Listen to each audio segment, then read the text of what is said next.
입니다. 3장 1절에서 14절까지 말씀입니다. 3장 1절에서 14절 말씀까지를 다 같이 함께 우리 큰 소리로 다 같이 함께 읽도록 하겠습니다. 또 그가 내게 이르시되 인자야 너는 발견한 것을 먹으라. 너는 이 두루마리를 먹고 가서 이스라엘 족속에게 말하라 하시기로 내가 입을 벌리니 그가 그 두루마리를 내게 먹이시며 내게 이르시되 인자야 내가 내게 주는 이 두루마리를 네 배에 넣으며 네 창자에 채우라 하시기에 내가 먹으니 그것이 내 입에서 달기가 꿀 같더라. 그가 또 내게 이르시되 인자야 이스라엘 족속에 가서 내 말로 그들에게 고하라. 너를 언어가거나 말이 어려운 백성에게 보내는 것이 아니요 이스라엘 족속에 보내는 것이라. 나를 언어가 다르거나 말이 어려워 내가 그들의 말을 알아듣지 못할 나라들에게 보내는 것이 아니니라. 내가 너를 그들에게 보냈다면 그들은 정녕 네 말을 들었으리라. 그러나 이스라엘 족속은 이마가 곧고 마음이 굳어 내 말을 듣고자 아니하리니 이는 내 말을 듣고자 아니함이니 보라 내가 그들의 얼굴을 마주 보도록 내 얼굴을 굳게 하였고 그들의 이마를 마주 보도록 내 이마를 굳게 하였으니 내 이마를 화석보다 굳은 금강석같이 하였으니 그들이 비록 반역하는 족속이라도 두려워하지 말며 그들의 얼굴을 무서워하지 말라 하시니라. 또 내게 이르시되 인자야 내가 내게 이를 모든 말을 너는 마음으로 받으며 귀로 듣고 사로잡힌 네 민족에게로 가서 그들이 듣든지 아니 듣든지 그들에게 고하여 이르기를 주 여호와의 말씀이 이러하시다 하라. 때에 주의 영이 나를 들어 올리시는데 내가 내 뒤에서 크게 울리는 소리를 들으니 찬송할지어다. 여호와의 영광이 그의 처소로부터 나오는도다 하니 이는 생물들의 날개가 서로 부딪히는 소리와 생물 곁에 바퀴 소리라 크게 울리는 소리더라. 주의 영이 나를 들어 올려 데리고 가시는데 내가 근심하고 분한 마음으로 가니 여호와의 권능이 힘있게 나를 감동시키시더라. 아멘. 성도 여러분, 오늘 우리 2015년도를 주님께서 베푸르신 은혜 가운데 마무리를 짓고 이제 새해 2016년 첫 번째 주님의 전에서 첫 시간 아버지 앞에 드리면서 드리는 예배 시간입니다. 말씀을 통해서 우리를 사랑하시는 주님께서 새해 첫날 첫 시간 우리에게 말씀의 은총을 풍성하게 내려 주셔서 우리가 풍성히 그 은혜를 받아 소망 중에 새해를 향해서 열심히 나가는 우리의 신앙생활과 우리의 삶이 되어질 수 있기를 간절히 소망합니다. 성도 여러분, 오늘 말씀의 제목이 따라서 하실까요?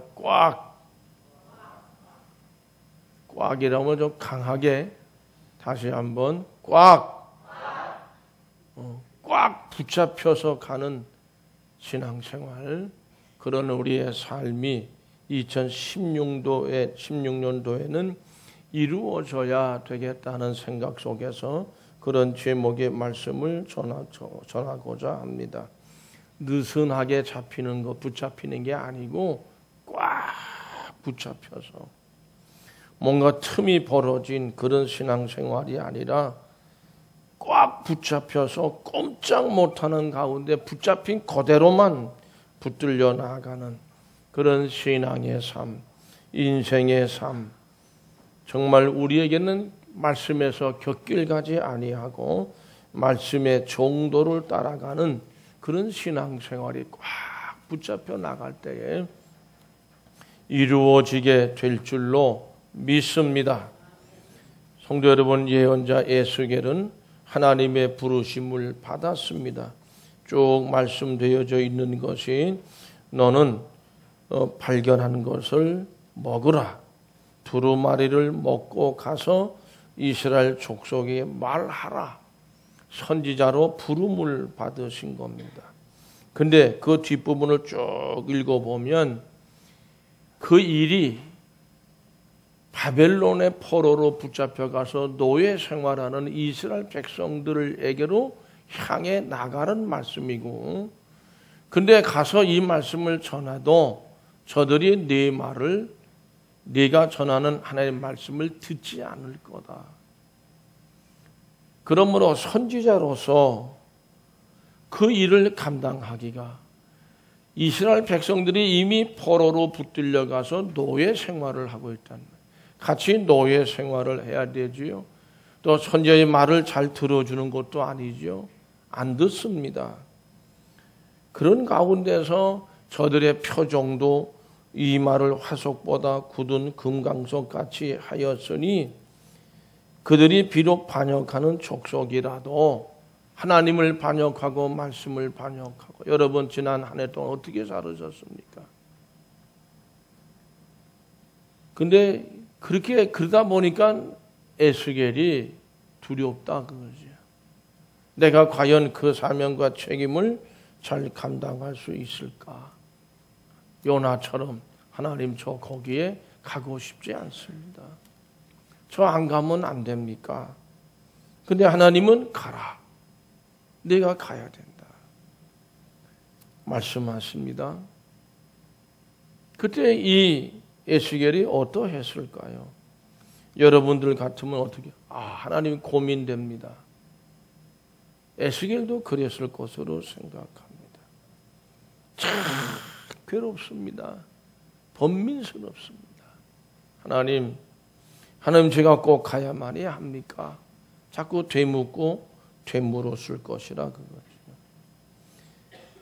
너무 고민이 되고 어떻게 누굴 붙들고 하소연도 못하겠고 하나님 붙들고 하소연도 못하겠고, 저는 이렇게 생각합니다. 신앙생활하는 중에 참 신앙 속에서, 믿음 속에서, 말씀 속에서 내가 이러지도 못하고 저러지 못하고 나 혼자 이걸 결정하고 나 혼자 이 일을 감당해야 되는가, 참 외로움에 빠질 때 있습니다. 내가 신앙생활을 이렇게 해왔는데, 오래 해왔는데 참 그런 고뇌의 시간에 빠질 때가, 그런 고뇌의 일을 만날 때가 있습니다. 저는 이렇게 생각합니다. 무척 에스겔이 이러지도 못하고 순종하지도 못하고 참 외로웠고 깊은 고독 속에 빠져. 하필이면 왜 하나님은 나에게 이런 명을 내리시는가? 성도 여러분, 이스라엘 백성들이 포로로 붙들려가서 노예 생활을 하고 있는 그들에게로 가야 된다고 하니까, 그때에 에스겔이 3장, 오늘 우리 같이 읽으신 말씀 가운데 3장 14절 말씀 같이 읽지 않았지만 15절 말씀을 다 함께 같이 읽어봅니다. 주의 영이 나를 들어 올려 데리고 가시는데 내가 근심하고 분한 마음으로 가니 여호와의 권능이 힘있게 나를 감동시키시더라. 이에 내가 델아비브에 이르러 그 사로잡힌 백성 곧 그발 강가에 거주하는 자들에게 나아가 그 중에서 두려워 떨며 7일을 지내니라. 아멘. 성도 여러분, 참 두려움에 빠져 있어요. 근데 주의 영이, 하나님의 영이 나를 들어 올려서 데리고 가시는데, 들어 올리는데 하나님이 양손으로 에스겔을 꽉 잡아가지고 들어 올렸다. 옴싹달싹 못하는 거예요. 너는 꼭 가야만이 된다. 내가 근심하고 분한 마음으로 가니, 하나님이 나를 꽉 붙잡으셨다 하더라도 그를 뿌리치고 가고 싶지 않은 에스겔의 심정이 이 말씀 가운데 나타나 있습니다. 그러나 끝내는 하나님이 꽉 붙잡으신 거기에 붙잡혀서 하나님께서 명하신 대로 에스겔이 이스라엘 백성들 앞에 서게 되어지게 된다는 말씀. 7일을 지냈다. 그 중에서 두려워 떨며, 7일이라고 하는 것은 하나님이 정하신 고난의 시기 중에서 가장 극심한 고난의 고러한 기간을 얘기를 하는데, 여기서 하나님께서 선지자 에스겔을 들어 올려 데리고 가시는데, 이 말씀이 원문에 보면 꽉 붙잡아 가시는 것으로 되어져 있습니다. 꽉 붙잡아 가지고서는 가시는데, 그거를 우리말 번역에는 들어 올려 데리고 가셨다. 우리의 신앙생활, 우리가 때때로 하나님이 꽉 잡아서 들어 올리셔도 뿌리치고 내 생각대로 내 뜻대로 행하고자 할 때가 참 많습니다. 에스겔에게 주어진 사명은 결코 쉽지 않은 어려운 사명이었습니다. 요나처럼 피해 도망가고 싶은 심정이었습니다. 하나님이 꽉 잡으셨다 하더라도 뿌리치고 가고 싶었어요.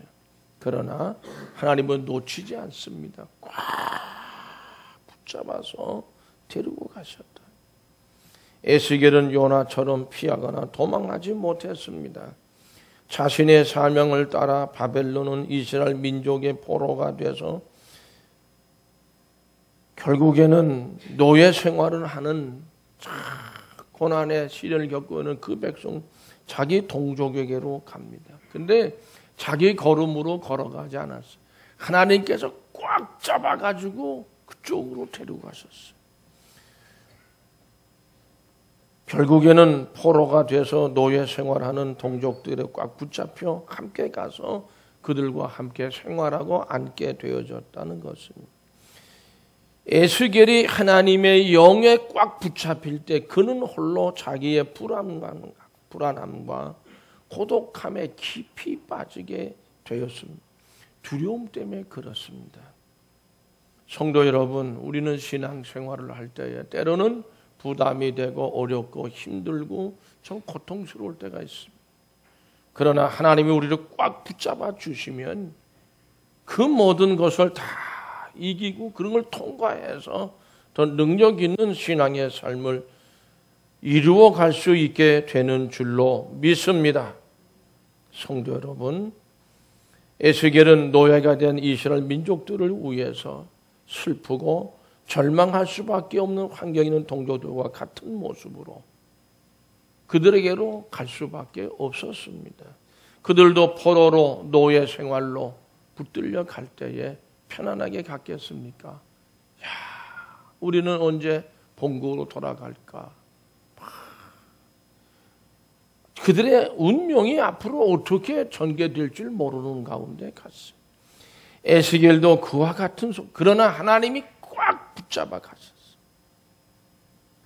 에스겔은 그들과 함께 같은 노예의 자리에서 고통을 함께 나누기로 결단하고 간 것까지보다는 하나님께 붙들려 갔어요. 성도 여러분, 우리가 신앙생활 할 때 하나님께 꽉 붙들려서 신앙생활을 하게 되면 끝내는 우리의 사명과 책임을 다하고 그 가운데 하나님 베푸신 큰 은혜를, 은총을, 복을 받게 될 줄로 믿습니다.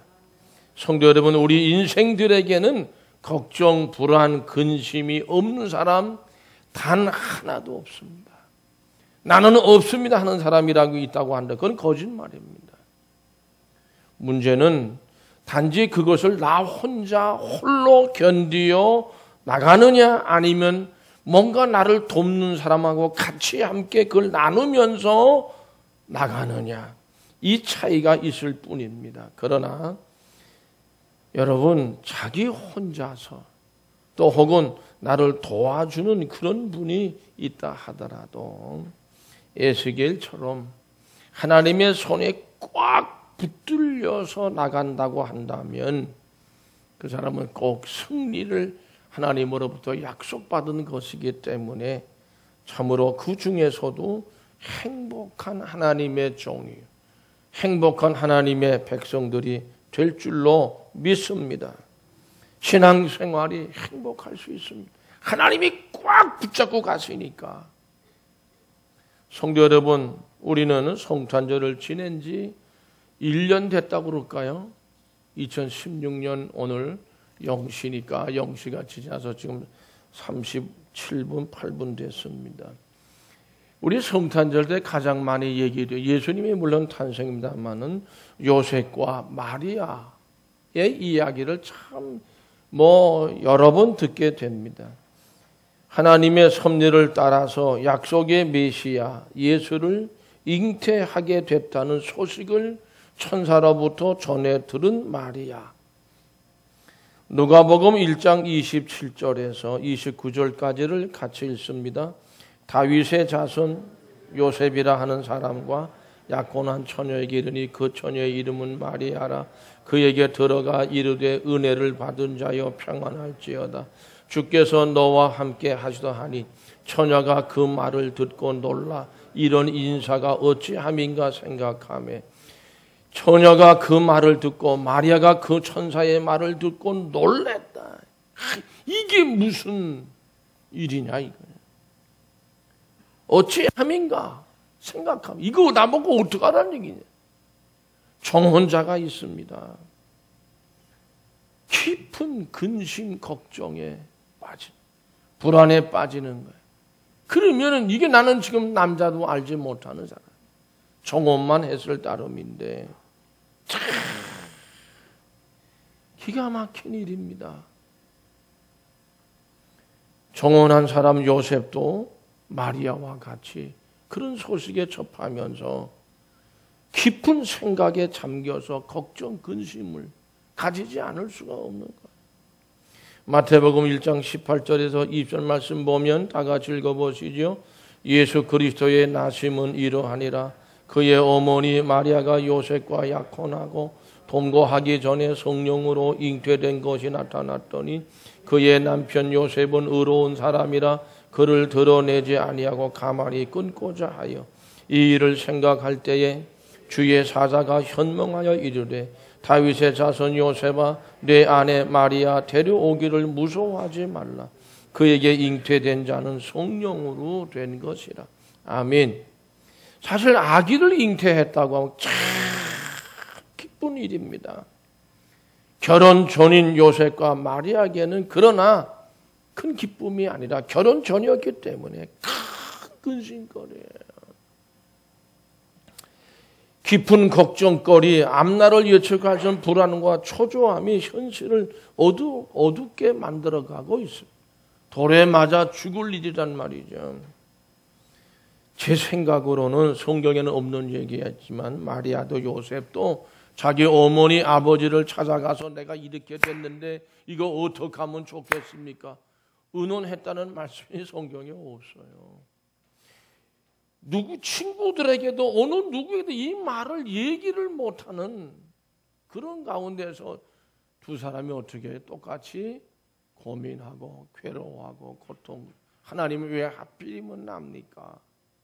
하면서 아주 근심공적에 깊이 해결책을 누군가를 붙들고 얘기도 할 수 없는 두 사람만이 고민하고 괴로워 번민하고 잠 못 자고 고통스러워했을 것이라고. 이 두 사람은 누구와도 말할 수 없는 두 사람만의 깊은 어떻게 보면 바다 속에 빠지듯이 빠져서 빠져나오기 힘든 그런 인생의 삶 속에 가장 큰 위기 속에 빠졌다. 저는 이렇게 생각합니다. 너무너무 외로웠을 거라. 마리아도 요셉도 둘이 만나서 이거 어떻게 하면 좋으냐 얘기했겠습니다. 요셉은 요셉대로 고민이고 마리아는 말해대로 고민. 저는 이 두 사람이 정말 힘든 외로움 속에 빠져 있었고 고독 속에 빠져 있었다고 생각합니다. 우리들도 삶을 살아가면서 마리아나 요셉과 같이 그 누구와도 의논도 상담도 하지 못하고 도움도 구하지 못하며 누구인가 기대하지도 못할 그런 궁지에 깊은 수렁에 빠져들어서 한없는 고독과 외로움에 수렁에 빠져드는 그런 일을 만날 때가 있습니다. 신앙생활 속에서도 정말 교회나 예수님조차 찾기 어려울 정도로 깊은 수렁에 빠져 허덕이는 그런 때도 있습니다. 방황하지요. 성도 여러분, 마리아와 요셉에게도 이런 너무도 외롭고 고독하고 불안해하는 모습이 나타나 있습니다. 그것은 깊은 수렁에 빠진 고독과 불안이었습니다. 그러나 성도 여러분, 하나님의 아들, 약속의 메시아 탄생이라고 하는 죄 많은 인간들을 향한 놀라운 역사가 인간들의 이러한 고독과 불안과 참기 어려운 사건들을 통해서 우리에게 할렐루야 찬양하는 그런 기쁨의 성탄이 우리에게 주어졌고, 그것은 오늘날 우리가 겪는 이 모든 그런 외로움과 고독과 불안 속에서 내가 어떻게 누구한테 함부로 말할 수 없는 어떤 극심한 고통과 괴로움 속에서 오히려 그걸 통해서 내게 하나님께서 주시는 어떤 선물, 그 가운데 오히려 더 큰 은혜의 어떤 선물, 우리도 경험할 수 있다고 하는 교훈을, 말씀의 은혜의 소망을 주고 있는 것이라고 저는 믿습니다. 그냥 그런 외로움과 고독과 몸부림치고 괴로운 그것으로 끝나는 것이, 그런 과정을 통해서 오히려 성탄이라고 하는 하나님의 아들 독생자 예수 그리스도 이 땅에 오시는 그런 놀라운 일들, 우리에게 그런 놀라운 역사가 일어나는 그런 은총이 우리에게도 있을 수 있다고 하는 소망을 준다는 것이죠. 마리아와 요셉은 사랑하는 정혼한 사이였습니다. 그러나 메시아를 성령을 잉태한 일로 인하여 감당지 못할 정도의 깊은 삶의 고독, 앞으로도 뒤로도 옆으로 나갈 수 없는 혼인관계조차도 무너질 수 있고 깨져질 수 있는 그런 깊은 갈등과 번뇌에 빠져들고 있었습니다. 그러나 마리아와 요셉은 그 무거운 고독 속에서 그 무거운 짐을 지고 하나님의 섭리 안에서 그 인생의 삶에 견디기 힘든 고독이라는 견디기 힘든 수렁을 헤쳐나가기 시작합니다. 이러한 마리아와 요셉의 모습에서 우리 연약한 인간들에게는 너무도 귀한, 너무도 좋은 교훈을 얻게 됩니다. 그럴 때에, 그런 자리에, 그런 시간에, 그런 사건에 하나님께서 개입하시는 줄로 믿습니다. 마태복음 18장 19절 20절 말씀 우리가 한번 읽었지만 다시 한번 같이 읽습니다.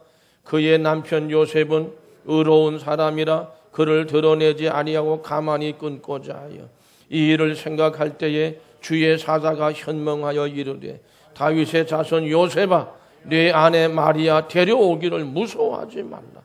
그에게 잉태된 자는 성령으로 된 것이라. 아멘.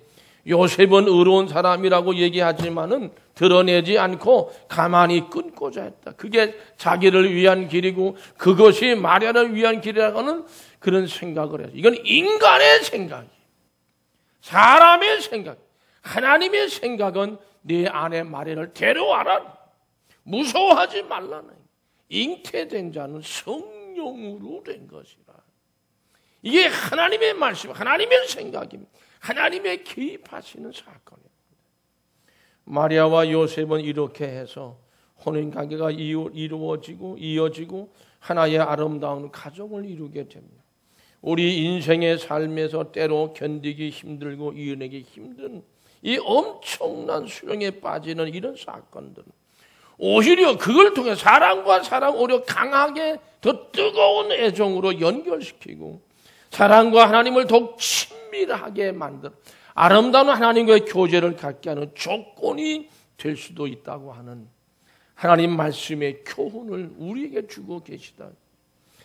마리아와 요셉은 더 하나님께 더 순종하고 충성 믿음으로 나갔고 하나님은 저들을 더 뜨겁게 사랑하셨고 요셉과 마리아는 결코 갈라질 수 없는 그런 귀한 가정을 이루는 복된 사람들의 모습으로 새로워지기 시작합니다.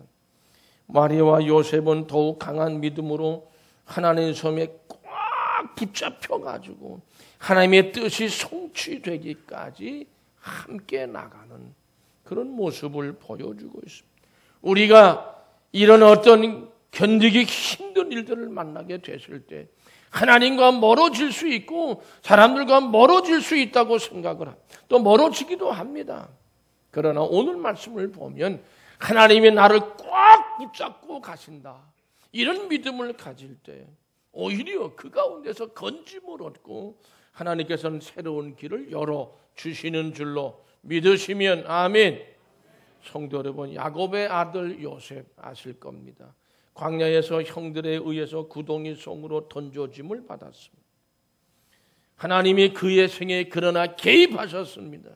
그는 20년이 지난 생활 속에서 애굽으로 끌려갔고 끝내는 애굽의 총리로 인하여 온 가정을 다 구원하게 됩니다. 그가 들어갔던 구덩이 속은 죽음의 자리였었어요. 홀로 외로운 깊은 고독 속에 빠져. 그러나 그런 고독의 터널을 지나서야 그는 애굽으로 갔고 더 많은 어려움이 있었지만은 끝내는 하나님이 개입하시는 가운데 그는 애굽의 총리로서 자기의 동족들, 자기의 모든 가족들을 다 구원해내. 하나님의 구속의 역사를 이루어 갈 수 있었습니다. 에스겔 선지자는 깊고 깊은 고독의 터널을 지나지요. 하나님, 저는 못 갑니다. 하나님이 꽉 붙잡아도 분노했다고 그래요. 하나님 왜 하필은 맙니까?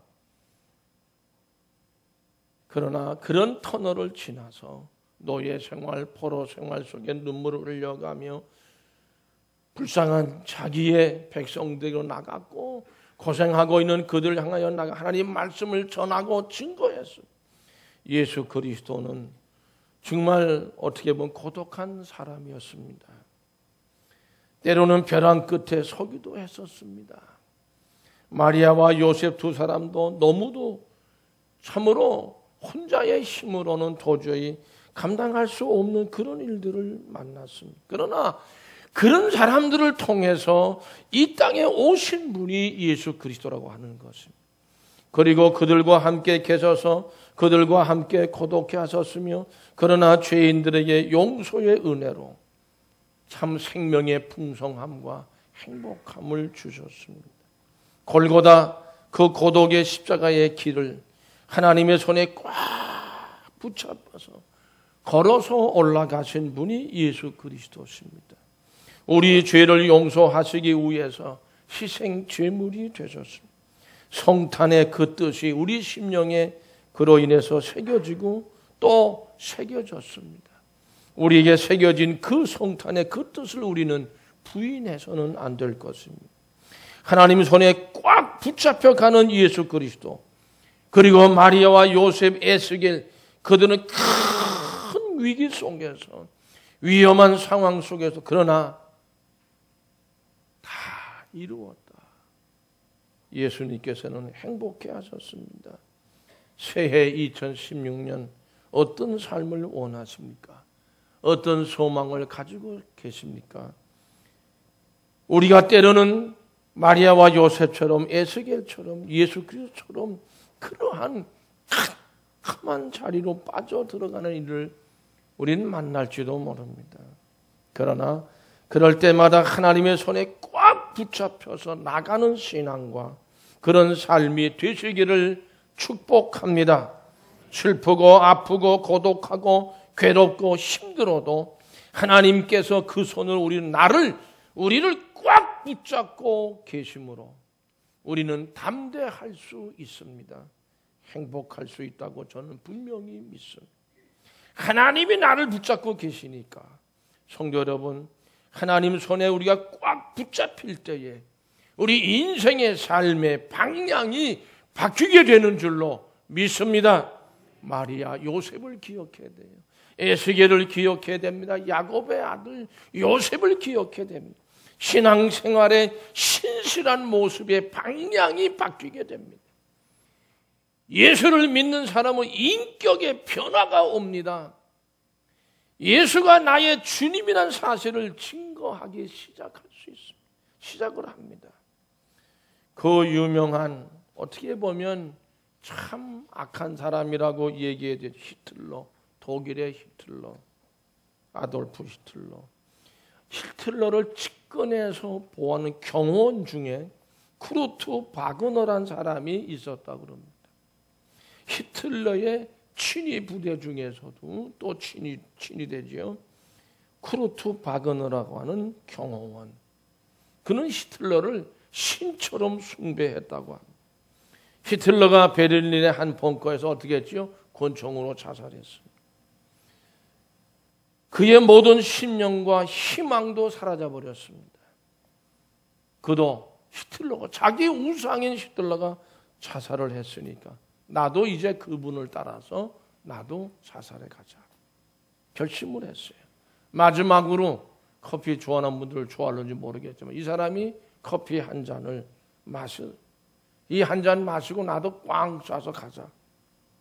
근데 커피 한 잔을 쓱 마시면 중에 그의 눈에 성경책 한 권이 눈에 띄더라는 거예요. 처음에는 뭐야 이거 성경책 알긴 알지 하고 이렇게 훑어보다가 자꾸 성경 말씀이 자기 마음속에 와서 박히는 거예요. 바그너는 그 이후에 꽝 하고 자살하지를 못하고 목사님을 찾아갔다는 겁니다. 자신의 경호원으로 했던 모든 행위 속에서의 죄를 고백하고 평화를 사랑하는 사람으로 다시 태어났습니다. 하나님의 말씀은 전쟁을 좋아하는 사람을 평화의 사람으로 변화시키는 힘이 있습니다. 성도 여러분, 하나님의 손에 꽉 붙잡힐 때에 인생의 삶의 방향이 바뀌고 신앙생활의 신실한 모습의 방향이 바뀌고 우리의 신앙인의 인격의 변화가 오며 예수가 나의 주님이라는 고백 속에서 그 사실을 증거할 수 있다는 거죠. 하나님의 손에 꽉 붙잡힌 바 될 때 우리의 인생은 달라집니다. 신앙생활도 달라집니다. 그러한 2016년이 되시기를 축복합니다. 하나님의 손에 꽉 붙잡힌 신앙, 인생의 삶을 살아가는 2016년 되시기 바랍니다. 적당히 느슨하게 그런 것이 아니에요. 내 마음, 내 생각대로가 아니고 하나님 손에 빈틈없이 꽉 붙잡아서 몸부림쳐도 붙일 수밖에 없는 2016년의 신앙생활, 인생의 복된 삶이 되시기를 간절히 축복합니다. 기도하시겠습니다.